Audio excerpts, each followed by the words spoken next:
How did one young woman, a Stanford dropout with no medical degree, fool billionaires, U.S. generals, and some of the most powerful people in America?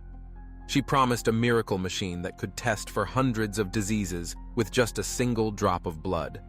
Investors poured in nearly $1 billion. At its peak, her company was worth $9 billion. But behind the scenes, the truth was far darker. The technology didn't work. Patients received dangerous, false results. And the empire built on hype came crashing down. This is the rise and fall of Elizabeth Holmes, the woman behind Theranos, and the architect of one of the biggest scams in medical history. Elizabeth Holmes grew up in Washington, D.C., in a well-connected family. From a young age, she was ambitious, determined, and obsessed with success. Her father worked in government agencies, and her mother was a congressional committee staffer. Elizabeth wanted to make her mark on the world, not just by following the traditional path, but by doing something revolutionary. She enrolled at Stanford University to study chemical engineering. Professors and classmates noticed she was driven, but also unusually secretive. She wasn't just another student. She was always pitching ideas, always chasing something bigger. At the age of 19, she dropped out of Stanford. Why? Because she had a bold vision. Elizabeth hated needles. She believed there had to be a better, faster, and less painful way to test blood. Her idea was radical: create a machine, no bigger than a desktop printer, that could run hundreds of diagnostic tests from a single drop of blood taken from a finger prick. It was the stuff of science fiction, a single drop of blood revealing everything from cholesterol levels to HIV, cancer, and diabetes. If it worked, it would revolutionize healthcare. No more vials, no more waiting days for lab results, no more painful blood draws. Just one prick, one drop, one test. She founded her company, naming it Theranos, a combination of therapy and diagnosis. From the very beginning, Holmes modeled herself after her idol, Steve Jobs. She dressed in black turtlenecks, lowered her voice to sound more commanding, and cultivated an image of being a visionary entrepreneur. To many, she was the female Jobs of Silicon Valley. But there was one big problem. While Holmes had the dream, she didn't have the science to back it up. The technology simply didn't exist. That didn't stop her. Holmes was a master storyteller. She didn't need working technology to sell her vision. She only needed to convince investors that it could be done. And she did exactly that. She pitched her device, called the Edison machine, as the future of medicine.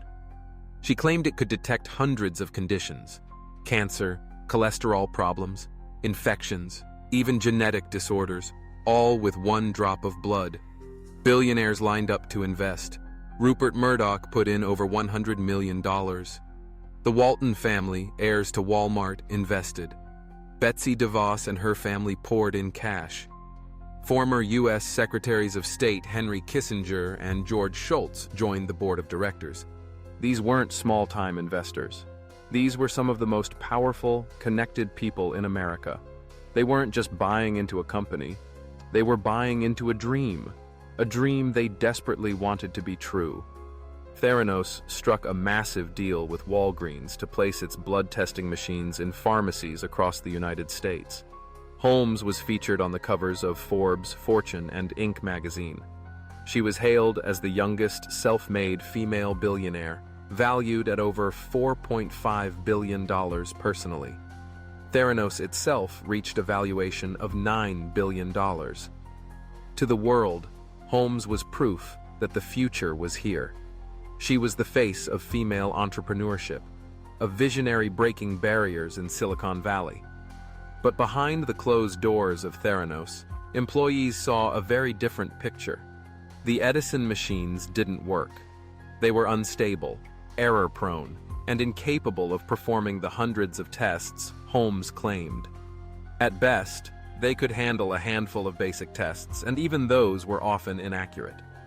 Instead of relying on their miracle machines, Theranos secretly used commercially available lab equipment from other companies to run tests.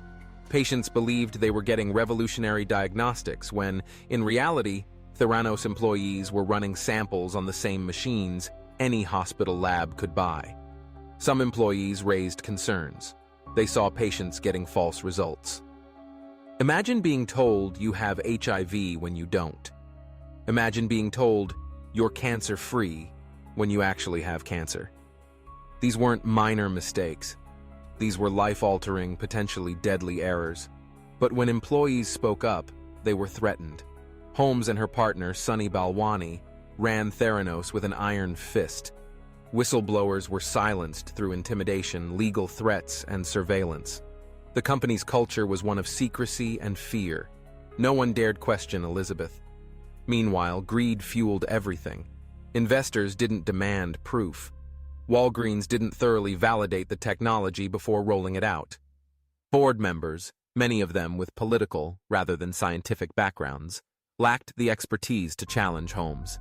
Everyone was blinded by the prospect of massive returns. The cracks in the empire began to show when investigative journalist John Carreyrou of the Wall Street Journal started asking questions. Holmes tried to block him.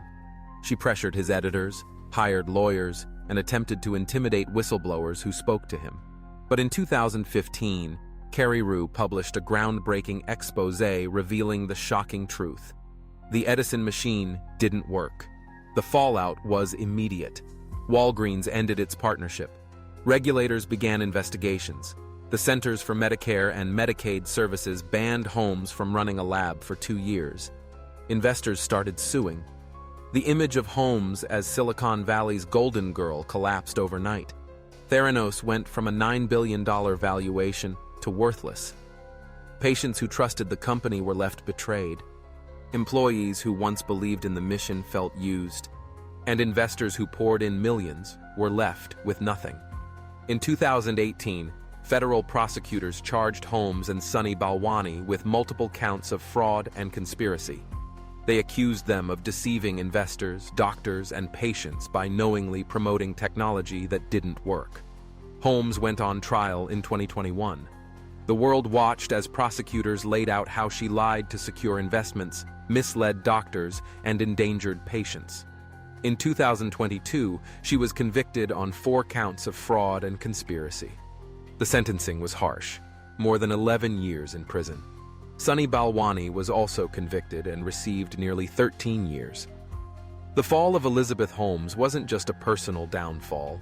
It was a cautionary tale for Silicon Valley and the world. It showed how greed, hype, and blind faith in visionary founders can lead to disaster. Holmes had convinced billionaires, politicians, and even seasoned business leaders that she had created a world-changing technology. They never asked the hard questions. They never demanded scientific proof. They believed because they wanted to believe. In the end, greed blinded them all. The Theranos scandal raises difficult questions. Was Elizabeth Holmes a visionary who truly believed in her dream and simply failed to deliver? Or was she a con artist from the very beginning, knowingly lying to build an empire on smoke and mirrors? Whatever the answer, the consequences were devastating. Investors lost hundreds of millions. Walgreens lost credibility and millions of dollars. Patients received dangerous false results. And the credibility of Silicon Valley's fake-it-till-you-make-it culture took a massive hit. The lesson is simple. Hype can build empires, but without truth, those empires eventually crumble. Greed may open doors, but it always comes with a cost. Elizabeth Holmes once stood as a symbol of ambition, innovation, and breaking barriers. Today, she stands as a warning, a reminder that when ambition crosses into deception, the fall is inevitable. So what do you think? Was Elizabeth Holmes a visionary who failed, or a fraud who succeeded in conning the world until the truth finally caught up with her? Drop your thoughts in the comments. And if you found this story fascinating, subscribe for more tales of greed, scams, and billion-dollar downfalls. In our next video, we'll expose another massive scam that fooled the world and reveal exactly how greed turned dreams into disaster. Because in the end, Greed may build empires, but it always destroys them.